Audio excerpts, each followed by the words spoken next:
Hello. Hello. जय हिंद दोस्तों। Welcome to my channel concept clear with Chandan Rao. दोस्तों, आज हम बीएसओ बीएसओ के ऊपर चर्चा करते हैं। बीएसओ के ऊपर चर्चा करते हैं, ठीक है। देखिए दोस्तों, बीएसओ के बारे में हम कुछ बताते हैं कि बीएसओ की प्रिपरेशन कैसे करें, बीएसओ की तैयारी कैसे करें, ठीक है। अब देखिए, कहाँ से पढ़े। तो सबसे पहले देखिए दोस्तों, जो मेरा क्वेश्चन का पैटर्न है, पहले पीटी और मेंस होगा, ये तो आप लोग सब जानते हैं। पीटी प्लस मेंस होगा, ठीक है।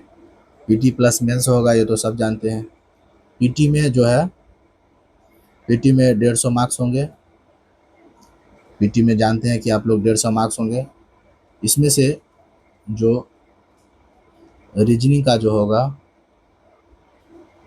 रीजनिंग का वो 50 क्वेश्चन होगा, ठीक है। जीके और करेंट, जीके करेंट का दोनों मिला के 50 क्वेश्चन होगा। और मैथ मैथ प्लस साइंस, ठीक है, दोनों मिला के 50 क्वेश्चन होगा। तो टोटल कितना हो जाएगा? 150 हो जाएगा, ठीक है। अब देखिए दोस्तों कि किसको कहाँ से तैयारी करना है, ठीक है। किसको कहाँ से तैयारी करना है, तो आप सबसे पहले रीजनिंग को ले लेते हैं, ठीक है। रीजनिंग को कैसे प्रिपरेशन करना है, तो दोस्तों सबसे पहले रीजनिंग में जितना भी प्रीवियस ईयर है, जितना भी प्रीवियस है, ठीक है, सबको लगा डालिए, सबको लगा डालिए, ठीक है। जितना भी प्रीवियस है सबको लगा दीजिए। उसके बाद एक जो है, एक एक डेली जो है 50 क्वेश्चन का 50 क्वेश्चन का सेट लगाइए। रीजनिंग के लिए बोल रहे हैं, ठीक है। 50 क्वेश्चन का सेट लगाइए। और जहाँ भी लगे कि हम उसमें जो है लेख कर रहे हैं, जहाँ भी लगे कि मेरा उस पार्टिकुलर चैप्टर में कन्फ्यूजन है, तो सबसे पहले उस पे कम से कम 50 से 60 क्वेश्चन कीजिए, ठीक है। जो भी क्वेश्चन में जब आप सेट लगाइएगा तो आपको पता चल जाएगा कि यहाँ मेरा कन्फ्यूजन है, इस चैप्टर से हम कन्फ्यूज होते हैं थोड़ा एग्जाम में, चाहे टाइम टाइम ज़्यादा लेता है, ठीक है, टाइम जो है ज़्यादा ले रहा है, तो आप उस जो है पार्टिकुलर चैप्टर को सबसे पहले निपटारा कीजिए। और ऐसे में आपका जो है रीजनिंग में, ऐसे आपका क्या होगा कि रीजनिंग में मेरे हिसाब से 50 में 50 मार्क्स आ जाएगा, ठीक है। ऐसे कीजिएगा तो 50 में 50 मार्क्स आ जाएगा। और मिनिमम टाइम भी दीजिएगा, मिनिमम जो है टाइम भी लगेगा। तो रीजनिंग को सबसे पहले क्या करना है कि प्रीवियस ईयर क्वेश्चन को लगा देना है, ठीक है। उसके बाद जो है डेली डेली एक सेट जो है लगाना है। और उसके बाद देखना है कि कहाँ जो है कमी हो रहा है, कहाँ जो है, कहाँ से मेरा हमको क्वेश्चन नहीं बन रहा है, चाहे क्वेश्चन बन रहा है तो गलती कहाँ हो रहा है, ठीक है। तो इसको देखना है और उस पर काम कर लेना है, ठीक है। उस पर काम करना है। उसके बाद देखिएगा कि रीजनिंग में आपका स्कोर जो है अपने आप जो है बढ़ जाएगा, ठीक है। इससे ज़्यादा रीजनिंग में कुछ भी नहीं करना है, इससे ज़्यादा रीजनिंग के लिए कुछ भी नहीं करना है, ठीक है। अब आइए मैथ पे आइए। तो मैथ में भी वही जितना भी प्रीवियस है, ठीक है, जितना भी प्रीवियस है सबसे पहले उसको लगा डालिए, जितना भी प्रीवियस है सबसे पहले उसको लगा डालिए। और इससे आपको आइडिया हो जाएगा कि कहाँ से क्वेश्चन जो है, बिहार एसएससी जो है, बिहार एसएससी कहाँ से क्वेश्चन पूछता है, बिहार एसएससी कहाँ से क्वेश्चन पूछता है।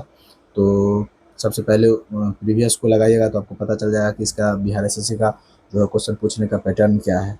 तो जो है उसको जहाँ जहाँ उसमें भी सेम प्रोसेस, जहाँ जहाँ देखिए कि मेरा जो है क्वेश्चन नहीं बन रहा है, चाहे टाइम ज़्यादा लग रहा है, ठीक है, टाइम ज़्यादा लग रहा है बनाने में, चाहे गलती हो रहा है, उसको सबसे पहले 30 से 40 क्वेश्चन डेली लगाइए, ठीक है।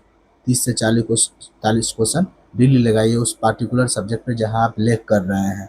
वो प्रीवियस ईयर लगाने के बाद भी होगा कि भाई क्वेश्चन कहाँ से पूछ रहा है बिहार एसएससी प्रीवियस में। एक बात और कि आप लोग बोलेगा कि प्रीवियस कहाँ से पढ़े बीएसओ का, तो पहली बार एग्जाम हुआ है तो जितने भी बिहार एसएससी का एग्जाम हुआ है, चाहे वो इंटर लेवल हो, सीजीएल हो, सीजीएल 1 2 3, इस सब से पता चल जाएगा आपको कि भाई कहाँ से क्वेश्चन पूछता है।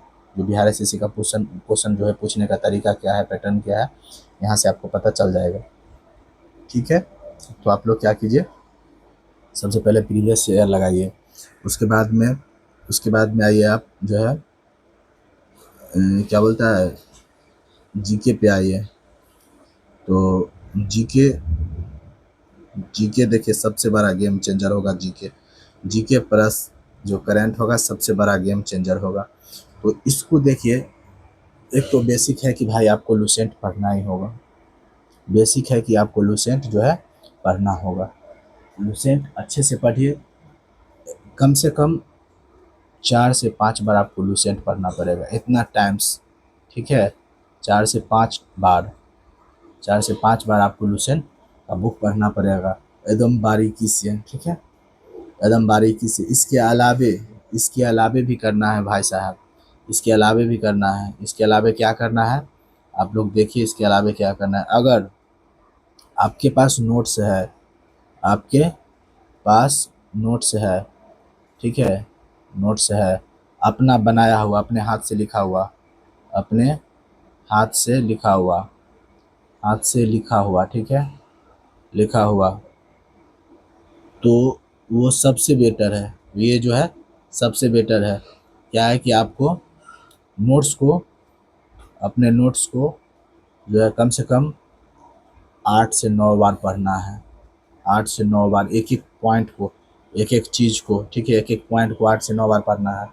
ठीक है, और उसके बाद जो है पढ़ के उसके बाद इसका ऑब्जेक्टिव, उसके बाद जो है इसका ऑब्जेक्टिव बनाना है। ऑब्जेक्टिव बनाना है, ठीक है, मतलब क्वेश्चन लगाना है, एमसीक्यू का क्वेश्चन लगाना है। वो आप सेट से भी लगा सकते हैं, भिन्न भिन्न प्लेटफॉर्म में जाकर सेट प्रैक्टिस करके लगा सकते हैं। और ये GK GS, GK and GS के लिए बोल रहे हैं, मतलब साइंस के लिए बोल रहे हैं सेम। साइंस जो है आपका अभी बहुत अच्छा पूछ रहा है, तो आपको जो है प्रॉपर नोट से पढ़ना पड़ेगा, लूसेंट से। साइंस लूसेंट का काम नहीं करेगा, ठीक है, साइंस जो है लूसेंट का काम नहीं करेगा, इसलिए जो है प्रॉपर आपको देना पड़ेगा टाइम साइंस के लिए। ठीक है, तभी जो है आप अच्छा से अच्छा स्कोर कर पाइएगा। कम से कम देखिए, मेरे हिसाब से कम जो है 115 से 20 जो है आप लोगों का टारगेट होना ही चाहिए। ठीक है, इससे ऊपर भी जा सकता है, लेकिन इतना कम से कम आपका आप लोगों का टारगेट होना चाहिए जो भी यूआर से बिलोंग करते हैं। ठीक है, थैंक यू दोस्तों। अगर मेरा वीडियो अच्छा लगा है तो इसको लाइक कीजिए और मेरे चैनल को सब्सक्राइब कीजिए, ताकि जब भी कभी मैं वीडियो बनाऊँ तो सबसे पहले आप तक पहुँच पाए। Thank you.